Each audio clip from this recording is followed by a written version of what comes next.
کہ پہلے اپنے علماء کو ہم مسلک سمجھائیں، جب مسلک سمجھ آئے تو پھر آگے منہج دوسرا مسئلہ ہے۔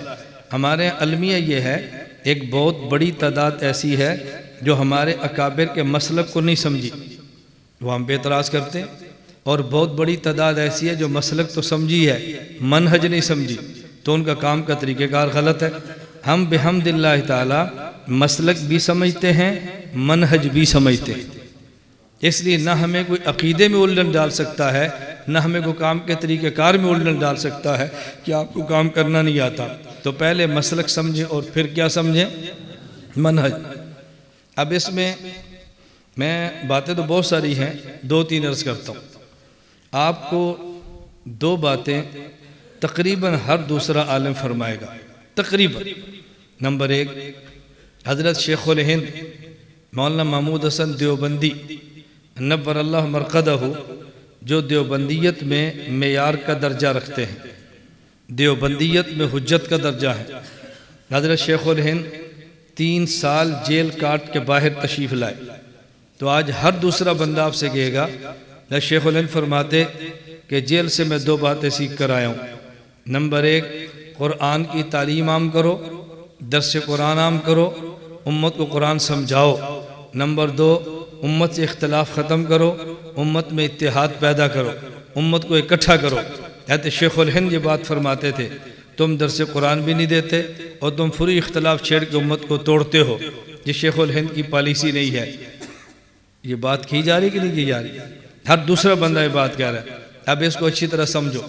پہلی بات یہ ہے، حضرت شیخ الہند رحمۃ اللہ علیہ جیل گئے اور جیل سے باہر آئے۔ ان سمجھانے والوں سے پوچھو تم نے کتنی دن جیل کاٹی ہے، پوچھو نا، اور ہم سے پوچھو تم نے کتنے سال کاٹی ہے۔ تو جو ایک دن بھی جیل نہ گیا ہو وہ جیل والے کی بات کو کیا سمجھے گا، اور جس نے 7 سال کاٹی ہو وہ جیل والے کی بات کو نہیں سمجھا اور ہمیں پٹیاں پڑھاتے ہو۔ میں کئی بار ساتھی کہتا ہوں کہ میرے بیان تھے نا، ایک عنوان ہے تعجب، اس کو اکٹھا کرو، پوری کتاب بنے۔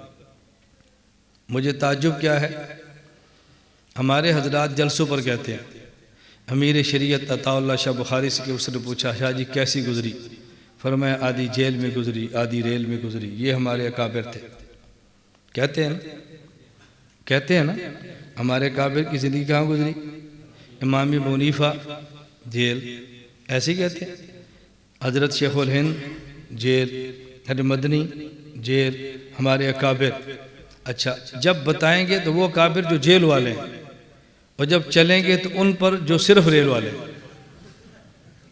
نہیں سمجھے؟ میں غلط کہہ رہا ہوں؟ میں کوئی دعویٰ نہیں کرتا، بڑا دعویٰ نہیں کرتا، لیکن حقیقت ضرور کہتا ہوں۔ آپ کسی کو کہہ سکتے ہو ہماری جماعت عالمی اتحاد اہل سنت والجماعت کا جو امیر ہے وہ جیل والا بھی ہے، ریل والا بھی ہے۔ میں کوئی غلط کہہ رہا ہوں؟ کو بھی لاؤ جو جیل والا بھی ہو، ریل والا بھی ہو۔ ہم جیل والے بھی ہیں اور ریل والے نہیں، جہاز والے۔ میں بڑائی بیان نہیں کر رہا۔ امیر شریعت عطا اللہ شاہ بخاری 10 گھنٹے مشقت کی ریل کاٹتے اور ہمارا جہاز 10 گھنٹے اڑتا ہے تو ایک ملک سے دوسرے ملک میں جاتا ہے۔ تو ہم جیل والے بھی ہیں، ریل والے بھی ہیں۔ اگر اکابر ایسے ہی ہیں جو جیل ریل دونوں والے ہیں تو پھر آپ کو ہمارے ساتھ چلو۔ ہم جیل والے بھی ہیں، ریل والے بھی ہیں۔ تو میں کہہ رہا تھا بات سمجھو۔ حضرت شیخ الہند 3 سال جیل کاٹ کے تشریف لائے۔ حضرت شیخ الہند رحمۃ اللہ علیہ نے جو کارنامے سر انجام دیے وہ بندے کے علم میں ہونے چاہیے۔ بہت سارے کارنامے تھوڑے وقت پر میں بیان نہیں کرتا، میں صرف اتنی بات کہتا ہوں۔ حضرت شیخ الہند رحمۃ اللہ علیہ کے دور میں محمد حسین بٹالوی غیر مقلد عالم، جس نے غلام احمد قادیانی کو رشتہ تلاش کر کے دیا، یہ محمد حسین بٹالوی، اس نے انگریز کے ایما پہ امت میں تفرقہ بازی ڈالنے کے لیے ایک پمفلٹ شائع کیا جس میں چند مسائل لکھے اور فی مسئلہ کچھ روپے انعام کا چیلنج کر دیا۔ اس کا جس نے جواب دیا وہ شیخ الہند ہے۔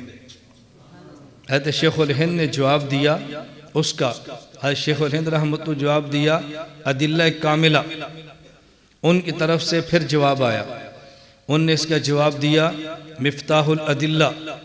شیخ الہند نے پھر جواب الجواب لکھا، ایضاح العدلہ۔ 150 سال گزر گئے ابھی تک جواب نہیں آیا۔ یہ شیخ الہند ہے۔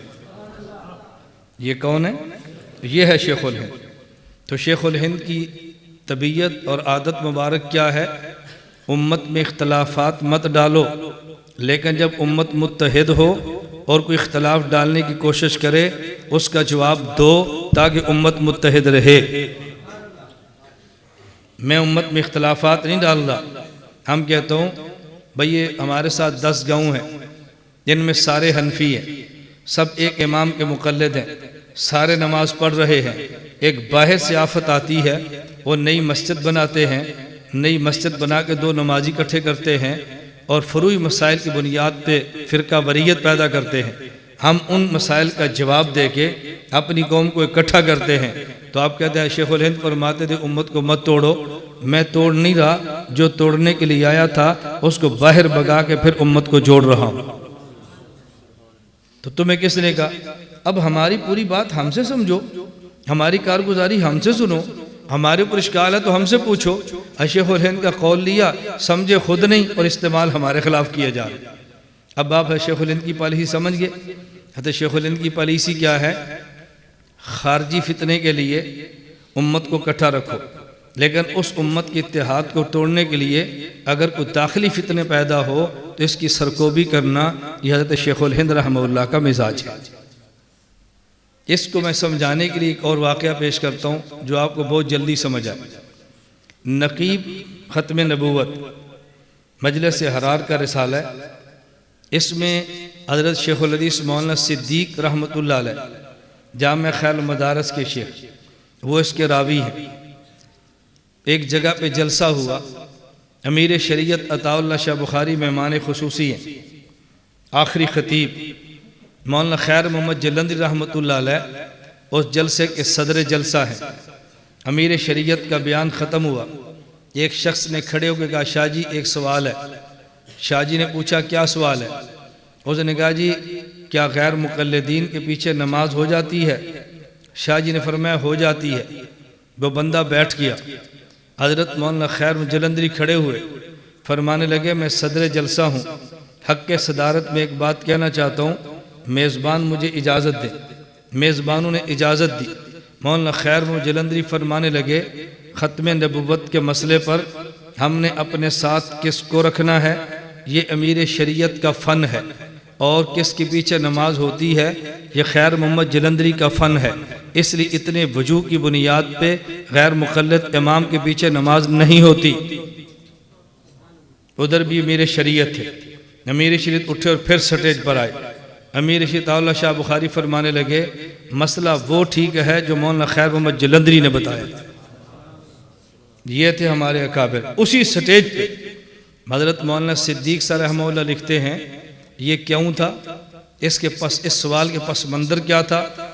غیر مقلدین نے گاؤں میں کام کیا، لوگوں غیر مقلد بنانا شروع کیا، تو غیر مقلدین نے کہا کہ دیکھو آج فلاں تاریخ کو جلسہ ہے، مولانا تعالی شاہ بخاری سے مسئلہ پوچھ لیں گے، اگر وہ کہہ دے ہمارے پیچھے نماز ہو جاتی ہے پھر تو ہم اہل حق ہیں نا، اگر وہ کہہ دے نہیں ہوتی تو ہم اہل باطل۔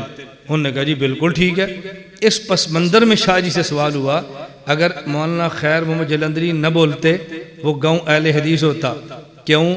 آپ کا مخالف سمجھتا ہے ہمارا مسئلہ کون سمجھتا ہے، ہمارے مسئلے کا ماہر کون ہے، ہمارے فن کے اونچ نیچ کون جانتا ہے، اس لیے وہ آپ کو اس کے پاس لے کر نہیں آئے گا، وہ آپ کو ایسی جگہ پہ لے کر جائے گا کہ جہاں اس ہیچ پیچ کو نہیں سمجھتے، اس لیے وہ وہاں پر آئے تھے۔ تو مولانا جلندری جو کہ اس فن کو سمجھتے تھے حضرت بولے اور فتنہ دفن ہو گیا۔ کسی نے بھی نہیں کہا یہ حضرت شیخ الہند کو نہیں سمجھے، یہ اکابر کے خلاف تھے۔ تو یہ ہمارے اسلاف تھے، جب داخلی فتنہ پیدا ہو اس کو کچلنا یہی شیخ الہند ہے اور یہی مولانا خیر محمد جلندری ہے۔ اب ایک طرف مولانا خیر محمد جلندری ہے، وہ بڑے تھے یا چھوٹے تھے؟ ایک طرف کوئی چھوٹے کھڑے ہو جائے تو پھر اب میری مجبوری اکابر ہیں یا میری مجبوری اصاغر ہیں؟ ہم اکابر کی بات کرتے ہیں، اسلاف کی بات کرتے ہیں، بڑوں کی بات کرتے ہیں۔ اب حضرت شیخ الہند والی بات سمجھ آ گئی؟ إلا الله لا إله إلا الله لا إله إلا الله ما لنا رب سواه.